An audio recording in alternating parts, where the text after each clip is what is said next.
दोस्तों, सबसे पहले ईद के मौके पर आपको बहुत बहुत बधाई। और इस ईद के मौके पर आज एक बड़ी खबर यह है कि ट्रंप फाइनली आखिरकार इस जंग में अब पीछे हट रहे हैं, बैकफुट पर जा रहे हैं। अब मध्य एशिया की इस भयानक जंग के 22वें दिन ट्रंप ने एक बड़ा बयान दिया और कहा कि अमेरिका अब इस जंग को वाइंड अप करना चाहता है, समेटना चाहता है। यानी एक तरह से ट्रंप ने ईरान के आगे अप्रत्यक्ष तौर पर सरेंडर कर दिया है। हालांकि ट्रंप ने यह नहीं कहा कि वो तुरंत सीज फायर करने जा रहे हैं, युद्ध रोकने जा रहे हैं, लेकिन हॉर्मुज की खाड़ी में जिस तरह से ईरान का कब्जा है, उस हॉर्मुज की खाड़ी को लेकर ट्रंप ने क्लियर किया कि अब अमेरिकन नेवी, अमेरिका की नौसेना हॉर्मुज की खाड़ी में कोई ऑपरेशन नहीं करेगी और यह मसला अब दुनिया को एक साथ हल करना चाहिए। I think we've won. We've knocked out their Navy, their Air Force. We've knocked out their anti-aircraft. We've knocked out everything. We're roaming free. From a military standpoint, all they're doing is clogging up the strait. But from a military standpoint, they're finished. अब Trump यहां पर कह रहे हैं कि America Hormuz की खाड़ी से तेल की सप्लाई नहीं लेता, यानी इस रूट का अमेरिका इस्तेमाल नहीं करता है। तो जब अमेरिका इस रूट को यूज नहीं कर रहा, वी डोंट नीड इट, हमें जब इसकी जरूरत नहीं है तो हम अकेले जंग क्यों लड़ें। यानी ट्रंप कह रहे हैं कि हॉर्मुज की खाड़ी का रास्ता अगर खुलवाना है तो बाकी दुनिया को बात करनी पड़ेगी ईरान से।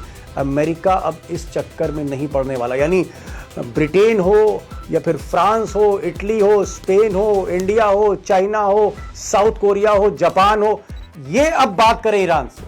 अमेरिका बात नहीं करेगा हॉर्मुज की खाड़ी को लेके, क्योंकि हम इस रूट को इस्तेमाल ही नहीं करते। अब दोस्तों, ट्रंप क्यों झुकते हुए दिखाई दे रहे हैं ईरान के आगे, इसकी एक और बानगी देखिए कि ट्रंप सरकार ने आज एक और बड़ा फैसला लिया, चौंकाने वाला फैसला लिया। और फैसला यह है कि जो पाबंदियां, जो सैंक्शंस ईरान पर लगे थे बरसों बरस से, उस सैंक्शन को, उस पाबंदी को भी कुछ वक्त के लिए हटा दिया है।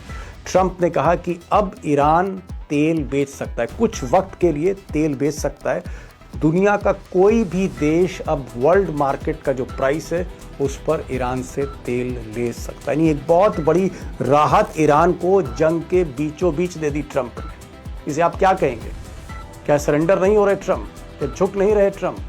और वैसे अमेरिका में अपने वोटर्स का दिल रखने के लिए, या यूं कहें कि अपनी फेस सेविंग के लिए, ट्रंप ने बार बार ये कहा आज पत्रकारों से कि ये जंग तो उन्होंने जीत ली है, क्योंकि ईरान का जो न्यूक्लियर का तंत्र है, जो न्यूक्लियर फैसिलिटीज़ हैं, उनको उन्होंने तबाह कर दिया है।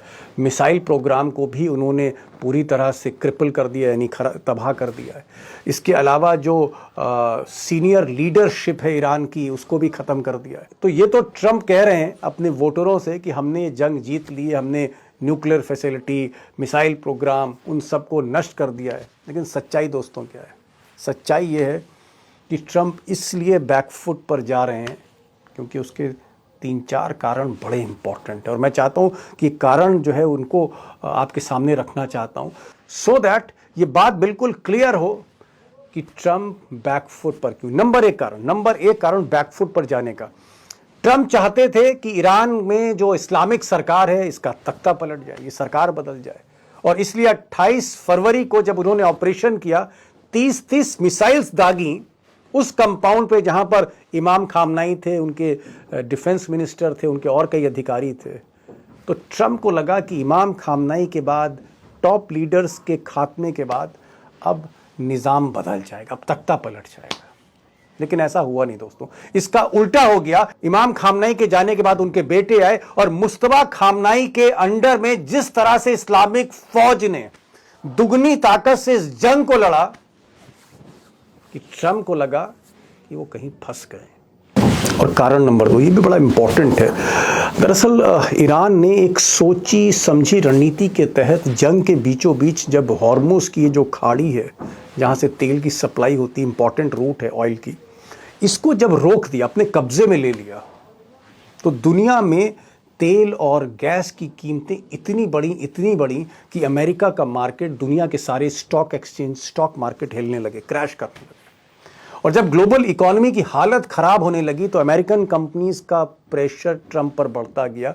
और यही नहीं, जब ईरान ने अमेरिका के जो अलाइज हैं, जो साथी हैं, चाहे वो सऊदी अरब हो, चाहे वो कतर हो, चाहे यूएई हो, चाहे कुवैत हो, इनके गैस प्लांट्स पर, इनके ऑयल फील्ड्स पर जब हमला शुरू किया, इनकी रिफाइनरियां जलने लगी, जहां पर अमेरिका का तकरीबन 20 लाख करोड़ का इन्वेस्टमेंट था, तो ट्रंप अंदर से हिल गए।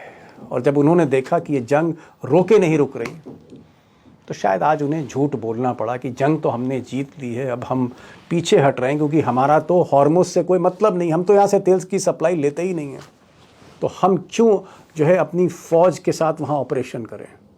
और कारण नंबर तीन भी इम्पॉर्टेंट है। ट्रंप को या तो नेतन्याहू ने कहीं ना कहीं गुमराह किया या उनकी एजेंसीज ने गुमराह किया। ट्रंप को लगता था कि 6-7 दिन, मैक्सिमम 6-7 दिन, हफ्ते भर के अंदर निज़ाम बदल जाएगा ईरान में, और न्यूक्लियर फैसिलिटीज़, मिसाइल प्रोग्राम पूरी तरह से वो नष्ट कर देंगे और ईरान सरेंडर कर देगा हफ्ते भर के अंदर। लेकिन ऐसा हुआ नहीं। जंग खिंचती गई 5 दिन, 10 दिन, 15 दिन, 20 दिन, आज 22वां दिन है, और ईरान लगातार हावी होता जा रहा है। और इसलिए ट्रंप को लगा कि एक ऐसी एक्सरसाइज है, ये एक ऐसी वॉर है जो हम नेतन्याहू के लिए लड़ रहे हैं, अमेरिका का डायरेक्ट इंटरेस्ट नहीं है, तो इस जंग को क्यों आगे बढ़ाया जाए। वैसे भी आने वाले नवंबर में अमेरिका में मिड टर्म पोल है, चुनाव है, जहां रिपब्लिकन पार्टी जो ट्रंप की पार्टी है उसकी हालत खराब होती जा रही है। उधर ईरान के नए सुप्रीम लीडर मुस्तफा खामनई ने कहा है कि अमेरिका की शर्तों पर ये युद्ध नहीं रुकेगा, यानी युद्ध जारी है। अगर युद्ध रुकेगा, खामनई ने कहा कि अगर युद्ध रुकेगा तो ईरान की शर्तों पर रुकेगा। ईरान की शर्त माने अमेरिका, तो हम ये युद्ध रोक सकते हैं, हम बातचीत कर सकते हैं। और सबसे बड़ी शर्त क्या है? सबसे बड़ी खामनई की शर्त यह है कि अमेरिका अपने सारे मिलिट्री बेसिस गल्फ के देशों से हटाए, यानी अमेरिका और अमेरिका की कंपनी, अमेरिका की मिलिट्री गल्फ को छोड़े। Dubai, Abu Dhabi, Kuwait, Qatar, Oman, Saudi Arabia, यहां से अपनी फौज हटाए तो हम बातचीत कर सकते हैं। अब दोस्तों, जो बड़ा सवाल है वो ये कि क्या ट्रंप वाकई इस युद्ध में अलग थलग पड़ते चले जा रहे हैं, अकेले पड़ते जा रहे हैं। कोई भी नाटो कंट्री, चाहे ब्रिटेन हो, जर्मनी हो, स्पेन हो, इटली, उनका साथ नहीं दी। ब्रिटेन ने तो साफ मना कर दिया कि हम ये जंग नहीं लड़ेंगे, ये जंग इजराइल की है, ये नेटो की जंग नहीं है। तो क्या ट्रंप अलग थलग पड़ रहे हैं, पीछे हटते चले जा रहे हैं, और जितना वो पीछे हट रहे हैं ईरान क्या उतना आगे बढ़ रहा है, हावी हो रहा है। अब यही सवाल मैंने बॉबी नकवी साहब से किया। बॉबी नकवी साहब मिडिल ईस्ट के सबसे बड़े अखबार गल्फ न्यूज़ के बरसों बरस एडिटर रहे, संपादक रहे, और ऐसा कोई मुल्क नहीं है इस एरिया में जिसको वो जानते ना हो, जहाँ की सरकार को ना जानते हो। और मैं उनका शुक्रगुजार हूँ कि ईद के मौके पर वो आए और उन्होंने हमसे खुलकर बातचीत की। उनको ज़रूर सुनिए, क्योंकि उनकी बातों से आपको एहसास होगा कि क्या ट्रंप अब इस जंग को वाकई समेटना चाह रहे हैं। बॉबी भाई, क्या आपको लग रहा है कि ट्रंप कहीं ना कहीं घबराए हुए हैं, अंडर प्रेशर हैं, और इसलिए बीच जंग में, बीच मझधार में वो इस जंग से कहीं ना कहीं बैकफुट पर आ रहे हैं, पीछे आ रहे हैं? और जिस तरह से आज उन्होंने बयान जारी किया है अपने ट्विटर अकाउंट सोशल ट्रुथ पर, और उन्होंने कहा है कि नहीं, अब हम हॉर्मुज की खाड़ी में अकेले नहीं लड़ना चाहते हैं, हमारे मित्र देश को सामने आना पड़ेगा, मित्र देशों को। क्या ट्रंप अब एक तरह से, अगर मैं कहूँ, इस युद्ध में हारी मान चुके हैं क्या? और ईरान ने वाकई बैंड बजा दिया पिछले 3 हफ्तों में इस युद्ध में? जी बिल्कुल दीपक जी। देखिए, डोनाल्ड ट्रंप जिस तरीके के हैं, जो जैसी उनकी पर्सनालिटी है, वो पब्लिकली हार तो नहीं मानेंगे, लेकिन उनके शब्दों से और उनके एक्शन से ऐसा लगता है कि वो बहुत ज्यादा घबरा गए हैं। आज का जो उनका जो स्टेटमेंट उन्होंने इशू किया है, उसमें 2-3 चीजें अहम हैं। पहली, उन्होंने कही कि मिलिट्री कॉन्फ्लिक्ट को हम वाइंड डाउन कर रहे हैं, यानी कम करने के लिए सोच रहे हैं, पहली बात। दूसरी बात उन्होंने फिर दोहराई, जो वो खुद और उनके मिनिस्टर जो हैं, वॉर सेक्रेटरी जो हैं, वो दोहराते रहते हैं कि ईरान की सारी कैपेबिलिटीज, मिलिट्री और इंडस्ट्रियल, सारी वो खत्म कर चुके हैं। एयर स्पेस पर पूरी तरह यूएस और इजराइल का कब्जा है। तीसरी चीज जो उन्होंने कही है वो बहुत ज्यादा अहम है। उन्होंने ये कहा कि हम स्ट्रेट ऑफ हॉर्मोज हमारी जिम्मेदारी नहीं है, और जिसको उसको मैनेज करना है वो करे, दूसरी कंट्रीज इसको आके स्ट्रेट ऑफ हॉर्मोज को मैनेज करें। ये तीन चीजें बहुत इंपॉर्टेंट कही हैं। अब इसके अलावा हालांकि जी थोड़ी देर पहले इस स्टेटमेंट के उन्होंने ये भी कहा था कि हम ईरान से सीज फायर नहीं करेंगे। देखिए, मैं जी यहाँ पे एक और बात कहना चाहता हूं कि कल ही अमेरिका ने एक बहुत बड़ा इंपॉर्टेंट डिसीजन लिया है। वो ये है कि उन्होंने ईरान का 144 मिलियन डॉलर तेल अलाउ कर दिया है कि ईरान किसी को भी बेच सकता है। यानी ईरान के ऊपर से 30 दिनों के लिए सैंक्शंस हटा ली। जी, सैंक्शंस भी हटा लिए, अभी बड़ी बात है। पाबंदी जो लगाई थी, मतलब युद्ध से पहले जो पाबंदी लगाई थी, युद्ध के बीच में पाबंदी हटा ली। इसीलिए मैंने कहा कि क्या आपको लगता है कि दबाव में है इस वक्त ट्रम्प? जी बिल्कुल। तो अब ये जो पाबंदी इन्होंने इसको कहते हैं सैंक्शन करना, मतलब ईरान का करीब जो 144 मिलियन बैरल तेल है, ये ईरान किसी को भी बेच सकता है। देखिए, जब से ये जंग शुरू हुई थी 28 फरवरी को, तब से लेके और आज तक करीब 13-14 मिलियन बैरल तेल ईरान अपना बेच चुका है। ईरान ने अपना एक्सपोर्ट बंद नहीं किया। हालांकि उसने स्ट्रेट ऑफ हॉर्मुज से तेल निकलने पे पाबंदी लगा दी है, लेकिन अपना तेल उसने बेचा है। तो ये एक कंसेशन जो है, हालांकि इसको इस तरह से देखा जा रहा है कि ये एक डेस्परेट मूव है, डेस्परेट मेजर है। चूंकि जी ऑयल की कीमत जो है लगातार बढ़ती जा रही है, और अमेरिका और इंटरनेशनल एनर्जी एजेंसी, इन लोगों ने अपने जो रिजर्व्स हैं वो खोल दिए हैं और तेल मार्केट में ला दिया है उस रिजर्व्स में से। उसके बावजूद कीमतें जो हैं बढ़ रही हैं। तो ये एक ईरान की जो अनसैंक्शन किया है, ये एक बहुत ही डेस्परेशन वाला मूव है, वो घबरा जी के किया गया है। बॉबी भाई, क्या आपको लगता है कि ट्रम्प जिस तरह से पीछे हटे हैं, बैकफुट पर गए हैं, इसका टर्निंग पॉइंट, जो मोड़ है, वो ईरान के हमले थे, जो ईरान ने हमले किए सऊदी अरब के तेल ठिकानों पे, वहाँ की रिफाइनरी पर, United Arab Emirates, Abu Dhabi के गैस फील्ड पर, कतर के सबसे बड़े गैस प्लांट पर, कुवैत में तो तीन तीन चार चार बार हमला करके पूरी तरह से आप कह सकते हैं कि कुवैत के तेल और गैस को पूरी तरह तबाह कर दिया। क्या आपको लगता है कि जब ईरान ने ये हमले शुरू किए, जिसे एनर्जी वॉर कहा जा रहा है, क्या उसके बाद इन बादशाहों ने प्रेशर डाला ट्रम्प पर कि भाई ये क्या हो रहा है, हम आपके साथी हैं और हमारे ही मुल्क में इतनी तबाही हो रही है, इसको रोकिए किसी तरह से? और तब ट्रम्प कहीं जाके प्रेशर में आके उन्होंने इस तरह से, मतलब एक बैकफुट पे जाने लगे, पीछे हटने लगे, जंग को रोकने की बात करने लगे। बिल्कुल। ना सिर्फ इन कंट्रीज ने अमेरिका के ऊपर प्रेशर डाला है, बल्कि हर कंट्री ने, सऊदी अरेबिया ने, यूएई ने, कतर ने, बहरीन ने, ओमान ने, इन्होंने बाकायदा स्टेटमेंट इशू किया और इसराइल की मजम्मत की। यानी इसराइल का जो अटैक था ईरान की गैस फील्ड्स के ऊपर, उसको कंडेम किया है, उसको क्रिटिसाइज किया है। उसके बाद जाहिर बात है कि उन्होंने ट्रम्प के ऊपर प्रेशर डाला कि आप क्या कर रहे हैं। आपको याद होगा, उसके बाद ट्रम्प ने एक स्टेटमेंट इशू किया और ये कहा कि ये हमला जो ईरान की गैस फील्ड्स पे किया गया था, इसकी जानकारी हमें नहीं थी। इन जी इन सारी चीजों से ये लगता है कि डोनाल्ड ट्रम्प के ऊपर बहुत ज्यादा प्रेशर डाला गया। जी देखिए, मैं यहाँ पे आपके रीडर को ये एक कॉन्टेक्स्ट जरूर देना चाहूंगा कि ये इस जंग की जब शुरुआत हुई थी, तो उस टाइम इस जंग का ऑब्जेक्टिव क्या था वो क्लियर नहीं था।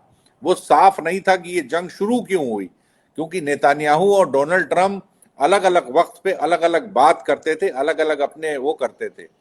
जी आज वो ऑब्जेक्टिव क्लियर हो चुका है। बस फर्क यह है कि वो ऑब्जेक्टिव अब ईरान सेट कर रहा है। ओह, उसका मतलब अब आप ये कह रहे हैं कि ये जो जंग है, इसका जो रिमोट कंट्रोल है, इसकी जो लगाम है, वो मुस्तबा खामनाई के हाथ में चली गई है, और जंग का जो एजेंडा है वो अब ईरान सेट कर रहा है। जी बिल्कुल। और वो एजेंडा उन्होंने साफ कर दिया है, वो ये कि स्ट्रेट ऑफ हॉर्मुज को कंट्रोल अब ईरान करेगा। ईरान वो करेगा। बताएंगे, वो डिसाइड करेंगे कि कौन जहाज पास होगा और कौन जहाज पास नहीं होगा। जी जी जी। जी। बॉबी भाई, एक चीज और जानना चाह रहा था। कल एक वॉल स्ट्रीट जर्नल ने एक बड़ी खबर की थी, हमने भी उस पर वीडियो बनाया था। उसमें ये था कि ट्रम्प ने अपने जो मेरीन कमांडोज हैं, तकरीबन 5,000 मेरीन कमांडो अमेरिका से आए थे, इन्होंने वहां पर समंदर में हमले शुरू किए। एक आध छोटी जो पेट्रोल बोट होती है ईरान की नेवी की, उस पर हमला किया, स्ट्राइक किया। उसके विजुअल्स भी बाद में आए। उसके बाद जब ईरान की नौसेना ने फायरिंग चालू कर दी और मिसाइलें छोड़ना चालू कर दी, तो ईरान, जो अमेरिका की नेवी थी, ये पीछे हटने लगी। यानी कल अमेरिका की फौज को, ट्रम्प के एडमिनिस्ट्रेशन को ये एहसास हुआ कि भाई इस जगह पर जंग लड़ना बड़ा भारी पड़ेगा, क्योंकि एक तरफ समंदर के नीचे बारूद बिछा हुआ है, माइंस बिछी हुई हैं, सामने जो छोटे छोटे पहाड़ हैं हॉर्मूज के, वहां पर मिसाइलें फिट हैं, वहां पर ड्रोन लॉन्चर्स फिट हैं। और तब वो जो ऑपरेशन था बीच समंदर में रोक दिया गया। क्या आपको लगता है कि ट्रम्प को लगा कि अकेले अगर हम हॉर्मूज की तरफ बढ़ेंगे तो हमारे सैनिक मारे जाएंगे बड़ी संख्या में, हमारी आलोचना होगी, और इसलिए ट्रम्प अब कह रहे हैं कि अब हम हॉर्मूज की खाड़ी में अकेले नहीं लड़ेंगे, हम वहां से विड्रॉ कर रहे हैं? क्या ट्रम्प जोखिम नहीं लेना चाहते इस युद्ध में? देखिए दीपक जी, जो अमेरिका की जो कहना चाहिए कि जो अमेरिका का जो वकार जो है, जो मिलिट्री का जो वकार है, जो उसका जो दबदबा है, उसका सिंबल क्या है? उसका सिंबल है ये यूएस नेवी के बड़े बड़े एयरक्राफ्ट कैरियर। आपको याद होगा कि जब जब बांग्लादेश की जब वॉर हुई थी, तो वो उस वक्त इंडिया भी के हेनरी साथ जी। किसिंजर ने एक एयरक्राफ्ट कैरियर भेज दिया था। एयरक्राफ्ट कैरियर का मतलब भेजा जाना, मतलब ये कि वो कंट्रीज डर जाती थी, हालांकि इंदिरा गांधी नहीं डरी थी। वहीं आप हर जंग की शुरुआत में सबसे पहले ये सुनते हैं कि साहब नौसेना का बेड़ा अब चल दिया है, वो बेड़ा पहुंचेगा और अमेरिका अमेरिका अब जो है अटैक करना शुरू कर देगा। यहां क्या हुआ? इस वकार को बहुत बड़ा झटका दिया ईरान ने। आज की डेट में जो बड़े बड़े एयरक्राफ्ट कैरियर हैं, यानी अब्राहम लिंकन है या जेराल्ड फोर्ड एयरक्राफ्ट कैरियर, ये सब भाग चुके हैं उस रीजन से। ओ क्योंकि ओ ओ ये सब भाग जी चुके हैं, और ये तब भागने को मजबूर हुए हैं जब डोनाल्ड ट्रंप साहब कह रहे हैं कि हमने अमेरिका ईरान की नौसेना को खत्म कर दिया, उड़ा दिया है। उस आज की डेट में यूएस नेवी का कोई भी बड़ा शिप उस रीजन के ईरान के आसपास फटक नहीं रहा है, क्योंकि उनको मालूम है कि अगर उस ईरानियन वाटर्स या उससे करीब जाएंगे तो वो एयरक्राफ्ट कैरियर्स उड़ा दिए जाएंगे। जी और जी जाहिर बात है, देखिए ये एक बहुत सिंबॉलिक चीज है।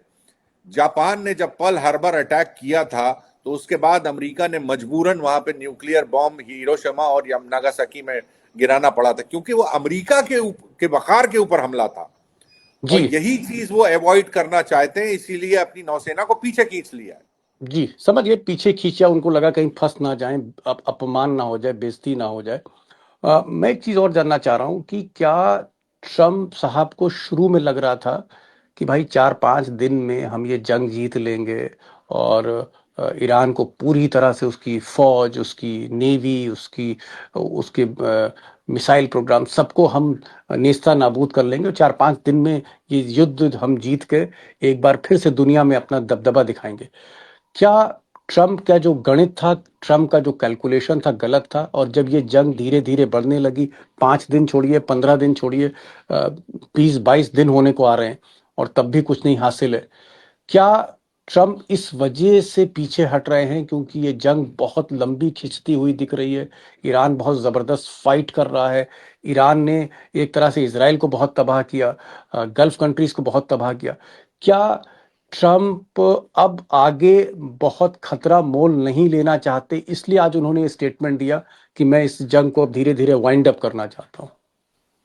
देखिए मेरा थोड़ा सा अलग इसमें ओपिनियन है। ट्रम्प साहब पीछे इसलिए हट रहे हैं कि देखिए यूएस के पास कोई हथियारों की कमी नहीं है, उनके पास पैसे की कोई कमी नहीं है। उनको यूएस कांग्रेस हर हालत में ऑथराइज करती कि साहब और पैसा लीजिए और जंग लड़िए और हथियार आप ले जाइए। उनको पैसे और हथियार की कमी नहीं है। उनकी डोनाल्ड ट्रंप की दुखती रग क्या है? वो है तेल की कीमत, तेल की ओ सप्लाई। ठीक है, ईरान को बखूबी समझ में आ गया है कि ट्रंप साहब की गर्दन अगर पकड़नी है तो वो स्ट्रेट ऑफ हॉर्मोज पे कब्जा आप कायम रखिए। ईरान जब तक स्ट्रेट ऑफ हॉर्मोज पे कब्जा कायम रखेगा, जब तक ट्रंप साहब जो है उनकी गर्दन ईरान के हाथ में रहेगी, छटपटाते रहेंगे, तो छटपटाते रहेंगे। छटपटाते रहेंगे। और यही एक वजह है कि उन्होंने अपना आज का जो स्टेटमेंट है कि साहब ये जंग जो है इसको हम वाइंड डाउन करना शुरू कर रहे हैं, यानी अब खत्म करने के लिए सोच रहे हैं। तो यही जी एक वजह है, क्योंकि उनको मालूम है कि तेल की कीमत अगर बढ़ती रही, एक तो कीमत बढ़ रही है, दूसरी सप्लाई नहीं है, अगर दोनों चीजें होती रहीं तो इसका ग्लोबल इकोनॉमी के ऊपर और अमेरिका की इकोनॉमी के ऊपर बहुत लॉन्ग लास्टिंग, बहुत गहरा असर पड़ेगा। जी बड़ी बात आपने की कि सप्लाई कम होती चली जा रही है और उधर डिमांड बढ़ती जा रही है। तेल की कीमतें अगर $200 पर बैरल या उससे ज़्यादा हो गई तो पूरा बाजार, दुनिया भर के सारे शेयर मार्केट, स्टॉक मार्केट्स नीचे आ जाएंगे। अमेरिकन कंपनी कोहराम मच जाएगा अमेरिकन कंपनियों के बीच में। और ये सारी स्थितियां देख रहे थे।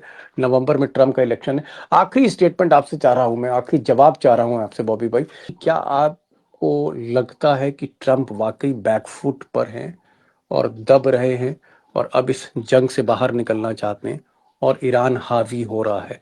यानी ट्रम्प और नेतन्याहू इस जंग में उनकी जो गिरफ्त है कमजोर पड़ती चली जा रही है, पिछड़ते चले जा रहे हैं और ईरान हावी होता चला जा रहा है। ट्रम्प साहब अब अपना मुंह छुपाने की जगह ढूंढ रहे हैं। ओ जी, अब जी उनके समझ में नहीं आ रहा है कि इस जंग से कैसे निकलें। उनको बात ये समझ में आ चुकी है कि ईरान अपना कब्जा स्ट्रेट ऑफ हॉर्मुज से नहीं छोड़ेगा। तो अब सवाल ये उठता है कि और आप छुड़ा भी नहीं सकते। डोनाल्ड ट्रंप के साथ, अमेरिका के साथ कोई भी कंट्री आने को तैयार नहीं है कि स्ट्रेट ऑफ हॉर्मुज को ब्लॉकेट हटा लिया जाए और तेल की सप्लाई शुरू हो जाए। ये बात क्लियर हो चुकी है। तो अब दूसरा ऑप्शन क्या बचता है? दूसरा ऑप्शन यही बचता है कि वो वॉर से पीछे हट जाएं और धीरे धीरे हो सकता है कि ईरान भी, फिर दूसरी कंट्रीज आगे बढ़े और ईरान से बात करें और ये जो तेल के ऊपर जो ब्लॉकेट लगा हुआ है उसको हटाया जाए और तेल की कीमतें नीचे आए। बस अब जी। ये चाहते हैं, वो चाहते हैं कि सीन से वो हट जाएं और दूसरी कंट्रीज आगे जाके ईरान से बात करें। चलिए, एक तरह से सरेंडर ही हो गया कि वो सीन से हटना चाहते हैं ट्रम्प और उनको लगता है कि ये उलझता चला जा रहा है जंग। और तेल और गैस जितना हमला ईरान कर रहा है गैस प्लांट्स पर, तेल की रिफाइनरीज पर, उससे सप्लाई और ज़्यादा रुकेगी। सप्लाई भी रुकी है, प्रोडक्शन भी रुका है, ट्रांसपोर्ट भी रुका हुआ है, तेल की कीमतें बढ़ रही हैं। और जो आप कह सकते हैं अमेरिका का बाजार है या दुनिया का बाजार है, उस पर बहुत बुरा प्रभाव पड़ रहा है। और नवंबर में ट्रम्प की पार्टी का चुनाव है और अगर वो पार्टी उनकी हार जाती है तो ट्रम्प की कुर्सी पर आंच आ जाएगी सीधे सीधे, जो तेल में आग लगी हुई है। तो बहुत से ऐसे कारण हैं कि ट्रम्प सीन से हटना चाहते हैं। मुझे तो ऐसा लगता है कि आज ईद के मौके पर उन्होंने कम से कम ये तो माना कि अब ये जंग जो है वो ट्रम्प नहीं लड़ना चाहते आगे। और इस तरह के उन्होंने इंडिकेशन दी और ये कहना वाइंड अप करना, यानी हम अब समेटना चाहते हैं खुद को। इसका मतलब यही हुआ कि बैकफुट पर ट्रम्प हैं और ये जो जंग है, इस जंग की जो लगाम है तीसरे हफ्ते, वो मुस्तबा खामनाई के हाथ में। और यही चीज़ बॉबी नकवी ने कहा कि अब इस जंग में जो एजेंडा सेट कर रहे हैं, जो इसका मसौदा सेट कर रहे हैं, जो जंग का आप कह सकते हैं डायरेक्शन सेट कर रहे हैं, वो मुस्तबा खामनाई है। बॉबी भाई, आप आए, खुलकर चीज़ों को आपने सामने रखा, बहुत बहुत शुक्रिया। Thank you so much, thank you so much for joining this programme.